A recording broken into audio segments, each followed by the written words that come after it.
Commander, good morning to you. Good morning, Stefan. Did you Good have morning, that Shanann. beard last time?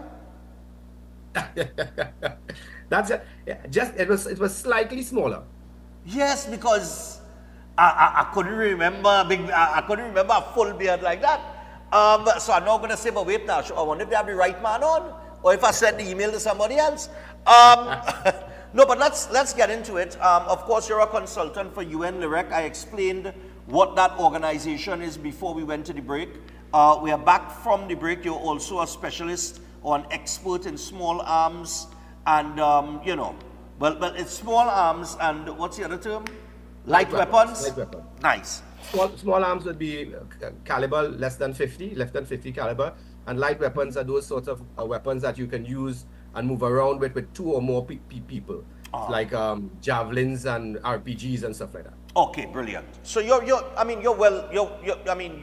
well schooled in not only the handling of weapons, but you're very experienced in the process, being a consultant with UN Lyric, an organization, from what I understand, deals with, it's the disarmament, to keep peace and security through disarmament, correct? Yes. All right. So, you're very familiar with the process to acquire an FUL anywhere in the world. Yes. All right. So let's start with some of the concerns that the government have raised. Because I find this conversation going on for far too long. It seems that legal firearms is the target of the government in the face of, a murder rate, home invasions, armed robbery, everything else that people are experiencing by men or people or persons who are committing these acts with illegal firearms. So, I'm getting exhausted in dealing with this. So I'm going to bring some of the points that they have raised, and I'm going to ask you about it. So one of the things, one of the places we could start is the amount of FULs that were granted in what they say a short space of time, which would have been the term of a former commissioner of police. I would believe that would be Gary Griffith. And they're saying that 7,000 FULs issued in a short space of time. They put it across as if this is an irregular thing. So first of all, Stefan and Trinidad and Tobago, I like to keep it two things: simple and truthful, so that that the public will be able to understand. So I'll try to stay away from a lot of the big words and the rhetoric, and I'll also need to set a baseline. And when we're talking about arms and ammunition and small weapons, so the Arms Trade Treaty by the United Nations, in order for a country to sell arms to another country, you have to go through the Arms Trade Treaty Agreement by the United Nations. And in this agreement, there's a lot of things that has to be done. And Trinidad and Tobago is a very robust state, right? We have those things in place. So for instance, your export license, your import license authorizations, your transit and in-transit shipment license authorizations, your broker license, all those things you have to have in place.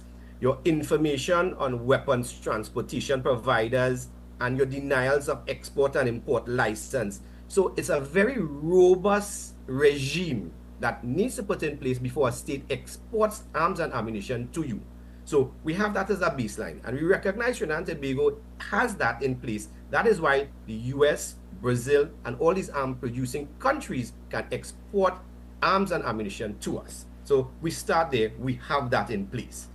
Unlike now what you see where we've been placed on a list with Burkina Faso and the other countries, that is because of what the rhetoric or some of the things that are coming up now. In fact, what we are going to discuss, where we have things not, or seems to not be falling in place for the proper custodian of the stockpile of ammunition and those things. Okay. So we jump straight into where you have the Commissioner of Police saying that, 7,000 or so odd firearms have been issued in 3 years. Now, that is not a big number when you come to 50,000 applications have been in place since 2015 to 2025.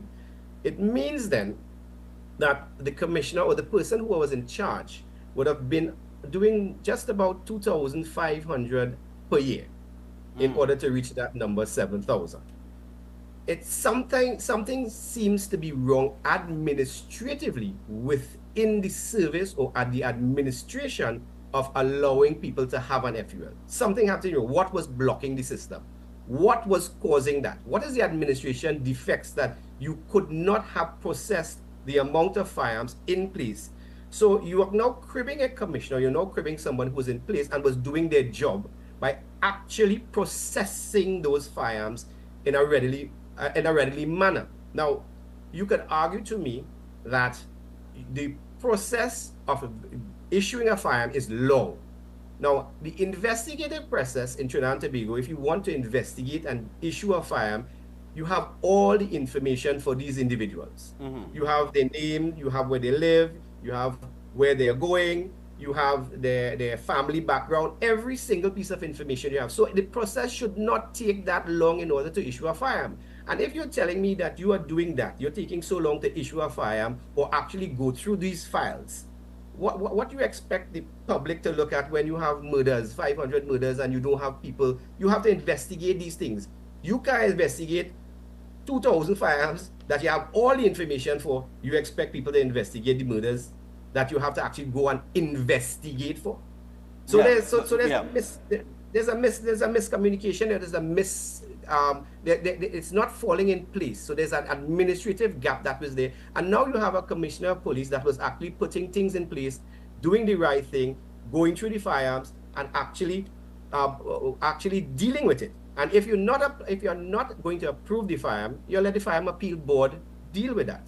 So we now see that they're putting firearm appeal boards. So if I'm not issuing the firearm, or I'm not going to approve the firearm, then you go to the firearm appeal board. The ones that I have, approved, I have approved for you. But he's now doing his job. So you're seeing that the job. So 2,000 firearms per year is very, very small compared to the amount of firearm applications that are there in Trinidad and Tobago. Well, I know you said, I don't mean to cut you, but you said 50,000. But I think I read where Gary Griffith said it was 25,000 applications, and when he came in. So I know you said 50,000, but I think I read where he said 25,000 applications were there, sitting there, and he started to. I mean, there was also the issue of corruption within the system, where people were alleged to have paid for their FULs and so on and so forth. Now, this I have a problem with. I think that is a serious concern if the government is raising that there is corruption in the process where your application is being withheld until you pass money. All right, that's extortion to a great degree. So I mean, that there I think is a genuine concern. But I think that Griffith was trying to deal with that because, I mean, basically all of his actions that he had put, he came out from the word go, and he actually said publicly, do not pay for any FUL. If you have an application inside, we check the application and you are approved. Once you have all the necessary information there and everything is above board, your application will be approved. Now, is it that the Commissioner of Police, now I know the Commissioner of Police could refuse applications, but that he would have grounds to do so, as you said, and there will be an appeal board put in place to deal with that, right? But to me, I mean, and I know personally, there are people who had applications there for 10 and 11 and 12 years. And there is no reason for an application to be sitting there. If you have a process to acquire something, and I follow the process, and my background checks and everything are clean, and I qualify for it, there is no reason for my application to be sitting there for more than a decade. So I just want to find out from you, what is the standard time frame in any other part of the country for an FUL application to be processed and approved? FUL application should take no more than 2 months because you have the information there relatively available to you. You have all the information, certificate of characters, you have all the information that is required in order to process that FUL. What takes the time is the movement of the file, or how our systems is in Trinidad and Tobago, where the file has to move from the divisional station, it has to go from your station, your local station to the divisional station, and from the divisional station back to headquarters, then from headquarters back to the firearm sections. Then at one point in time, no one knew where the firearm section was because the firearm section keep moving. And that will come to some of the questions that you see that they have here with some of the applications. When you find an application form, it says some applications were missing documents. I can tell you. Yes, that was raised as well. That is where we are still in an antiquated system where your file is still a paper file. You have a paper file, and in your paper file, they folio documents, and they take the documents that is supposed to go to this office, and they put it at the top of the file with a treasury tag, with a little punch and a hole. When that is moving from all over and going around, especially when the office was moving from the fourth floor of the police admin building, then to Sinclair, then they didn't know where it was moving back and forth and the files moving. There were a lot of files that were lost, a lot of documents that were in the file. They wouldn't tell you that. But there were a lot of documents that were in the files that were lost, and a paper get ripped off. So the paper get pulled off. So all the information that they had on the scribbles thing that the SDOIC, the second division officer, would have placed on the firearm file. Sometimes they've gone missing because the file itself. If you have seen some files in government agencies, you would really want to know what really going on involved with these files, and that is why we had a commissioner that was forward thinking and was trying to make things digitized. But we still had that apprehension to go that way. He was trying to do those things in order, so you would not have lost that. Now in that you would see they say license were granted to people who things were missing in their files. People didn't put the files. It went missing. It actually went missing while they were moving the files around. So I could, to explain that to you when it says the missing documents. That's why. Yeah, and they also raise the issue of people being granted variations on the same day of their application. So, so someone being granted a variation on the same. So we have to understand what a variation is. The FUL itself, right, would have gone through the process in order for you to be granted that by the Commissioner of Police. All the investigations. The variation is just for you to get another firearm onto your license for another process. So, for instance, we see they said 398 people with 3 or more variations. So let me just deal with 398 people with 3 or more variations. Right. If it means that you have had a firearm. These 398 people, they make it look like it's a big number. But if you are in a discipline or a sport shooting discipline, you have one firearm for your personal protection, one firearm for sport shooting, one firearm for hunting, and then if you're in different disciplines in the shooting, you can have a rifle, .22 rifle, you can have a 7.262 rifle, and you can have a shotgun for trap and skeet. So 398 people with 3 or more variations, it's a very small number because you have individuals who are in different disciplines. So you have hunters in there. So a hunter with a shotgun and a pistol. Right. So you can see how easy it is. So 398 hunters, we have lots of hunters in Trinidad and Tobago. Oh yeah, we do. They also mentioned, while you're on that note, they also mentioned 625 people with variations for rifles and submachine guns. Yeah. So that one is quite interesting. I think that number may be a bit overinflated, but you can see if you're incorporating that 398 people, 3 or more variations, because if those, let's say out of that 398 people with 3 or more variations, let's say 300 of them have variation for rifle, then you automatically drop that 625 people with rifles down there, right? Because they are the same set of people. You're duplicating numbers. So, okay, so it's 390, you're thinking that it's 398 inside of that 625? Correct. Okay. So most likely will be that. Now, the rifle situation in Trinidad, but I still find it's a bit overinflated. But the rifle situation can be explained that, you have small bore rifles, .22 rifles, and hunters have been granted .22 rifles. The only way this number also could be at 625 is if they are incorporating the carbine, the PCC weapons into this numbers. Because to me, it's a bit alarming also that 625. But I can see that the 398 should be incorporated in this 625 if you're looking at it logistically. Logically, I mean. If you're looking logically and extrapolating the data, it should mean that. But .22 rifles would be in there.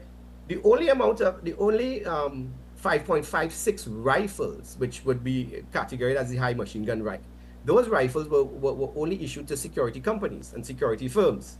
So, and that would still be small. That would still be small. Okay. The other thing that I want to touch on here is the licensed dealers, the issue with the dealers, because they've also raised issues. And in one case, the Minister of National Security at a press conference made a statement about one dealer and then had to come and issue a retraction the very next day because he misspoke, right? Yes. Now, one of the things they mentioned is that some licensed dealers were granted approval to import large numbers of high-capacity drum magazines with a capacity of 100 rounds of ammunition.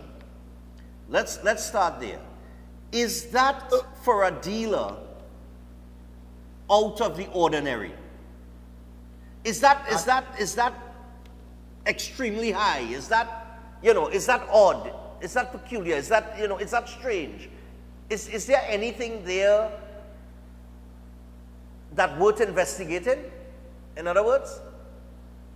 So the peculiarity lies in how Trinidad and Tobago imports its ammunition and its accessories. So I can't understand why that has been so for a long time, because the Defense Force and the police service, they all go through a local dealer. Okay. Instead of importing the ammunition and stuff for themselves. So first of all, if a dealer is giving... let me just stop you right there. Why is that?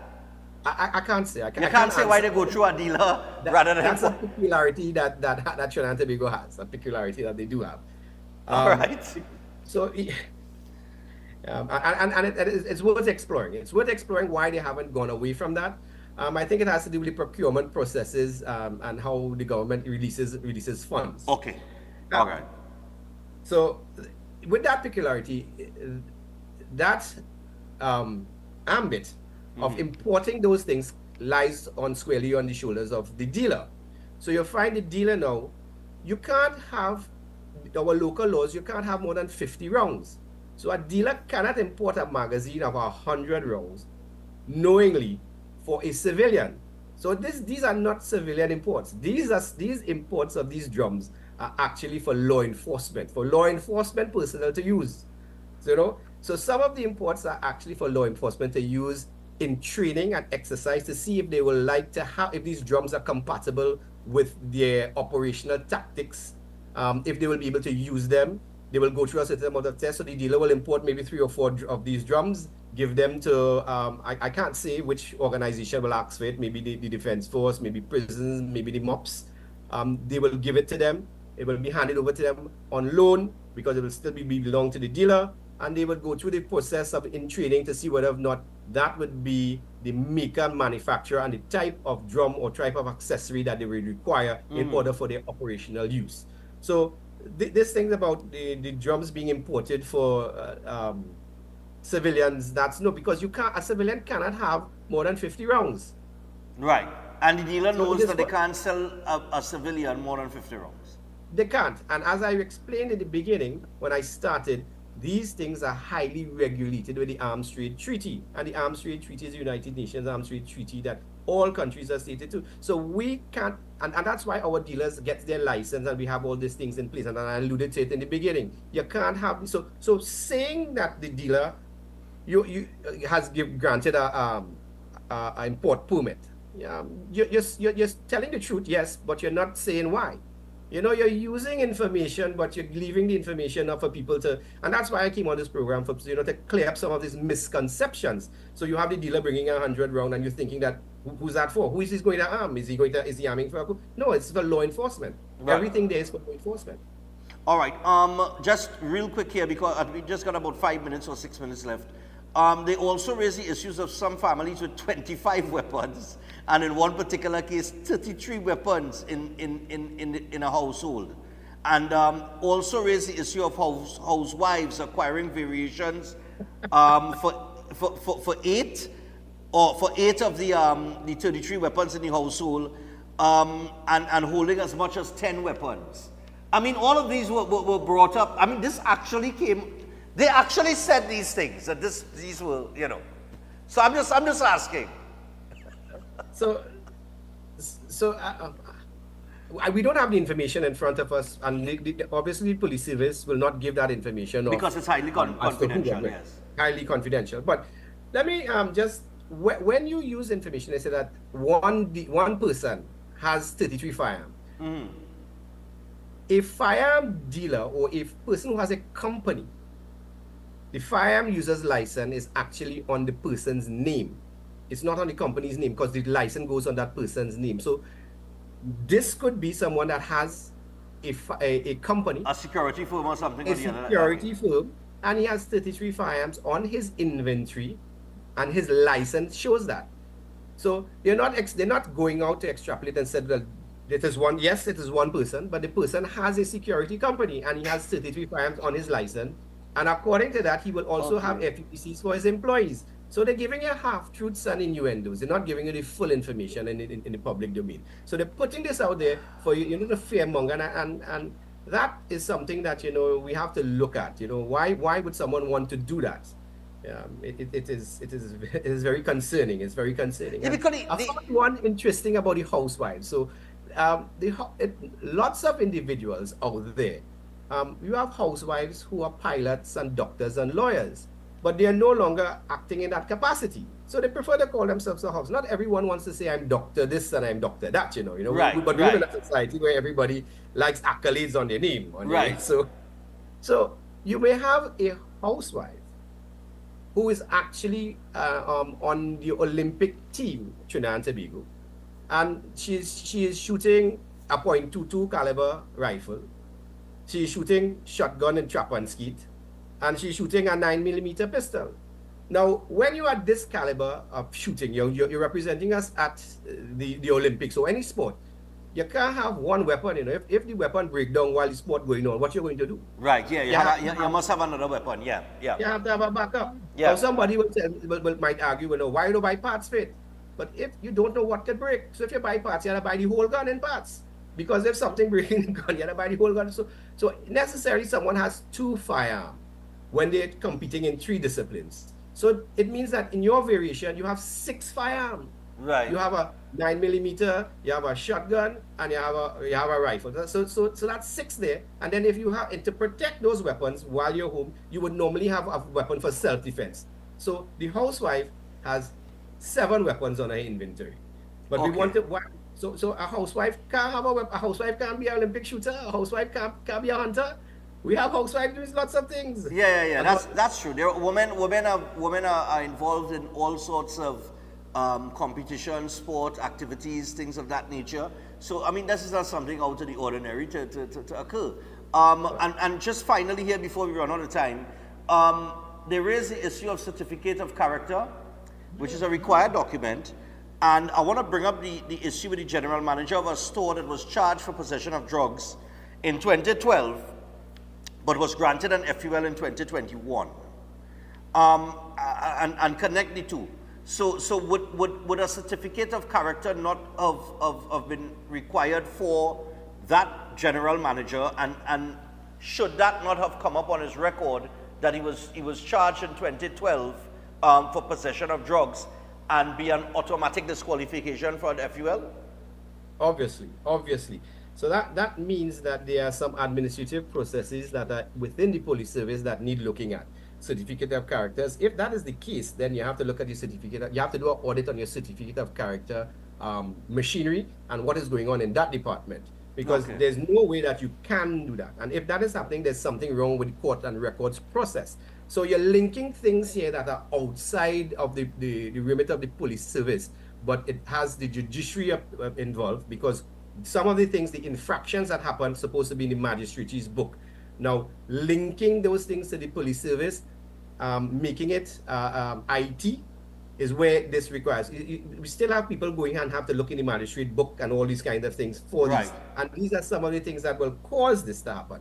So we need to modernize our technology in the police service and in the judiciary to get things working with it. So these are loopholes that some people may use, but it's not supposed to happen because the process is robust. Now, when you do an audit and you expose some of these processes internationally, or you come in Parliament and you say these things, these are the things that puts Trinidad and Tobago on the watch list for the Arms and Trade Treaty Agreement.